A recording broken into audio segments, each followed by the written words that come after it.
So there's been a lot of talk in the community recently about how stats are making matchmaking unfair and how matchmaking is just not in a great spot right now. So I'm going to talk to you guys first about kind of my thoughts on matchmaking and everything, and then secondly, my thoughts just specifically on stats and how stats can be useful for you just to look at, to improve, and to judge a good player from a bad player, and how they can also be a bit of a bait and detrimental if you use them in the wrong way. So starting off with matchmaking, there's been a lot of talk, especially like Darkbreaker made a video, and a lot of people are talking about how matchmaking is affected by your stats. So if you have a high KDA, you're getting matched with lower KDA players to balance out the matchmaking. Basically, they're saying that Wild Rift's goal is to get you to a 50% win rate, so that you win half your games, you lose half your games, and it basically keeps you playing the game for longer. And that people who perform better are getting punished and getting worse teammates. So to the extent that this is true, I don't know.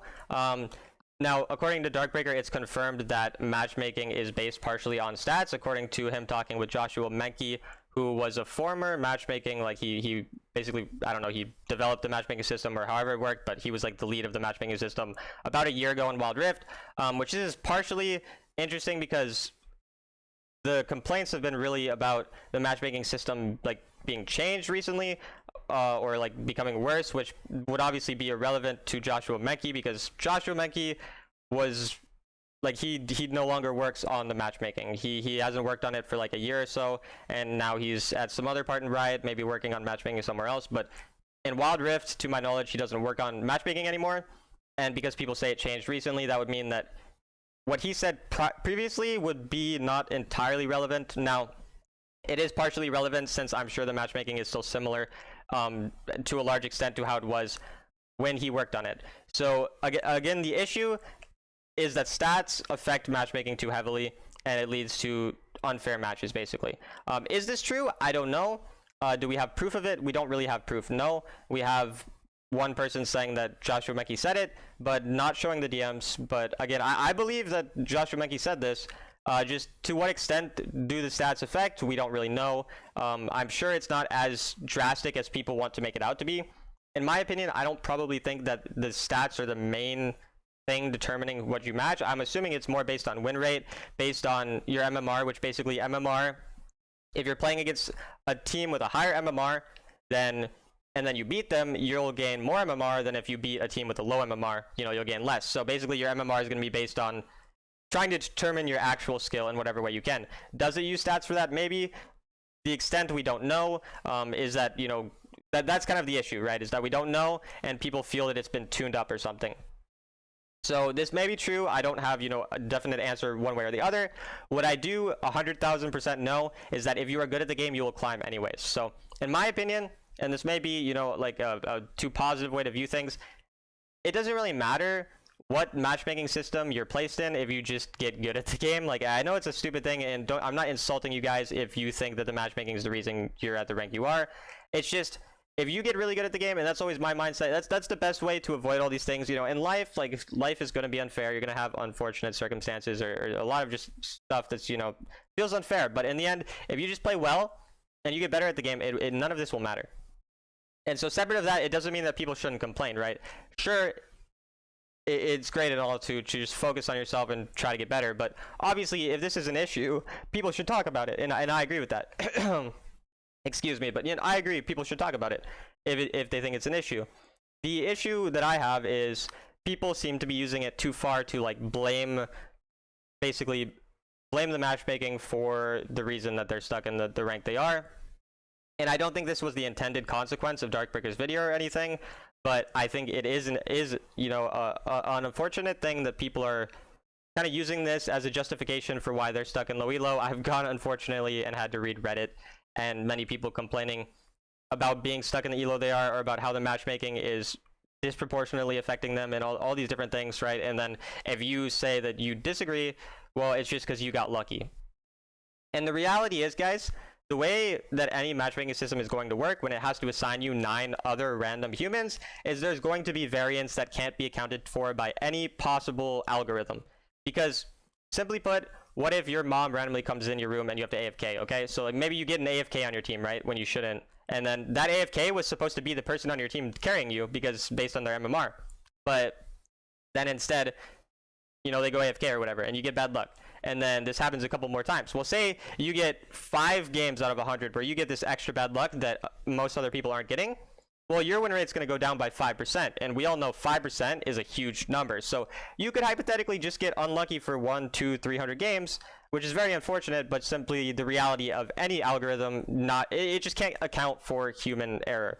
So when people use kind of outliers as examples, this is why, in my opinion, it's concerning, but it's not the end-all be-all, and we can't draw super rash conclusions from this, which I think people are. I think people aren't really showing enough evidence to prove that it's as bad as they say it is. Now, I 100% know, based on what's been confirmed, the matchmaking is to an extent based on your stats, or at least it should be based on what we're told, which we're not 100% sure of, but I don't see any reason that people would lie about that. Again, the extent it is based on that is what we don't really know, and that's what I feel people are over-exaggerating. And regardless of what you believe, in my opinion, you know, focusing on yourself is just going to be the best way to get better and climb despite a matchmaking system. You know, you can think of it as like a challenge. You know, you get so good that it doesn't even matter what matchmaking system you get put in. They could put you with 5 random people and you'd still win enough games to climb.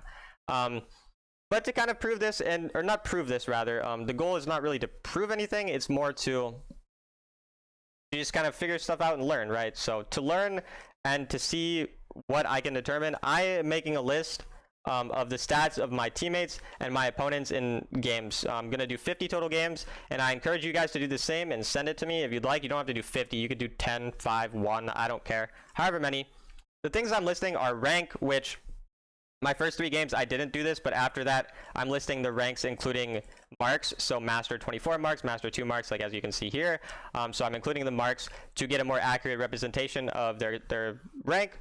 I'm doing win rate, games, KDA, gold per minute, damage taken, MVPs, S's, A's, turret damage, the team that they're on. I'm writing me when it's myself, obviously. Writing mine when they're on my team, and enemy when they are on the enemy team. I'm writing role, obviously whatever role they are, and then the result of the game. And so a couple of issues with this. One, so I'm writing the rank as soon as I play the game. So I'm just right after I play the game, I go and I look at the rank, and then I write it down in here.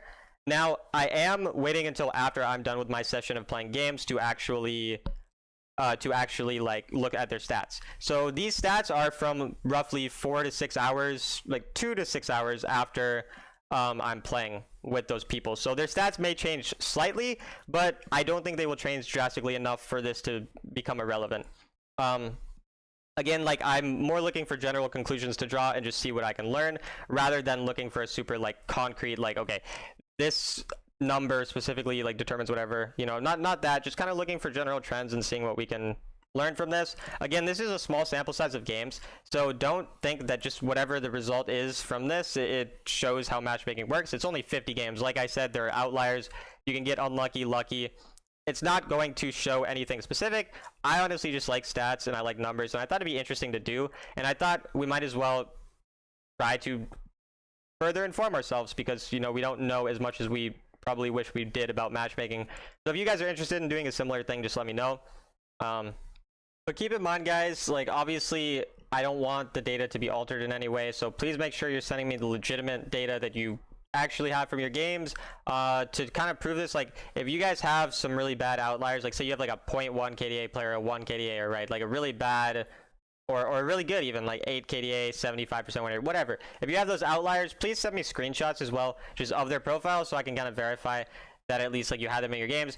Just simply because I know some people like kind of do this to like prove a point.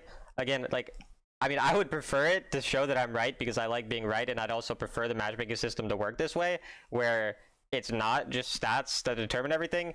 But if I'm wrong, I'd rather just learn the truth. So the goal of this is 100% just to kind of determine what we can from this. Again, small sample size, not going to prove anything, just kind of going to look for some general trends, because why not? It's fun for me, at least. Maybe not be fun for other people, but so yeah, I just want to also clarify, please, you know, verify if there's any outliers, like just send me a screenshot and that type of stuff, so I can make sure it's legit. And yeah, anyways, back to the video. If you think that I should like change how I'm doing it or include more stats, let me know. Though it did take me a while, so I'm probably going to continue to do it with these stats that I currently have listed. just to learn and see what we can about the matchmaking system. So those are kind of my thoughts on matchmaking. I think it definitely has issues. The extent of, or like how big of an issue those issues are, I feel they aren't as big of an issue as others make them out to be. Last little thing, if you want to have a conversation about the matchmaking with me or anyone else, try to be more civil. Honestly, like I tweeted, or after Darkbreaker tweeted about this, I tweeted in a very not nice way my thoughts to him, mostly because I'm not gonna like flame the guy or nothing, but I don't like him, and I think I don't want to get into all that, but I'm not really a fan of the guy, so I decided to be a bit mean about it. And I'm fine with being mean to someone. If I don't like them, I'll do it. But in reality, if your goal is to have a conversation or to learn or to share your opinion or convince others or whatever, you're not going to do that as effectively by arguing with others and flaming. So like me, I shouldn't have done that, but I would do it again. You know what I mean? So that aside, I'm not trying to start like any beef with or anything like that. I'm just basically letting you guys know, if your goal is to again improve the matchmaking, then probably try to keep it a bit civil so that the devs feel like they can actually use our feedback for something useful. Because if you guys didn't know, this matchmaking system used to be different, where it was based on LP, meaning these matches you get, they would basically more accurately determine your rank based on, basically you would gain more if you were better, and if you were worse you would lose more. This would just basically lead to a more accurate representation of your skill, but people complained about that and they got it removed because they didn't like that you could sometimes lose more LP for a loss than you would gain for a win. So despite it being a more accurate representation of your skill, people actively wanted it removed and complained about it. So I just want to make it clear, if you really want the matchmaking to be changed, just be clear about how the matchmaking actually works, or try to learn as much as you can and really understand how it works before you go off and complain about it. Because if you just complain about it and it gets changed and you realize it's not what you want to change, well then the more we do this, the more it's like the boy who cried wolf situation. The devs aren't going to continue to listen if we don't actually know what we're talking about, or if people just complain in inflammatory ways and all of this. So in the end, just regardless of how the matchmaking works, try to have fun with the game. It's a game after all. We can complain about it, but it gets excessive when we do it every day. And in the end, if we're better at the game, me as well as you guys, if we get better at the game, these issues become irrelevant to us because we're so good at some point that we don't even need to care about matchmaking. And in the end, I do truly believe you will get to the rank you deserve by playing a reasonable amount of games, honestly. I think I'm currently in the rank I deserve. I think if I continue to climb, that will probably be the rank I deserve. If I fall, that's probably the rank I deserve. Again, these outliers exist, but they're unlikely, and eventually by playing enough games, you will just get to the rank you deserve. So that aside, now talking about stats, I'm going to go off. I'm not going to talk anymore about the matchmaking, but now just specifically statistics and what to look at your stats in game, what's important, what's not. So again, people are very obsessed with certain stats like KDA, like GPM, gold per minute, other things like that, damage dealt, whatever.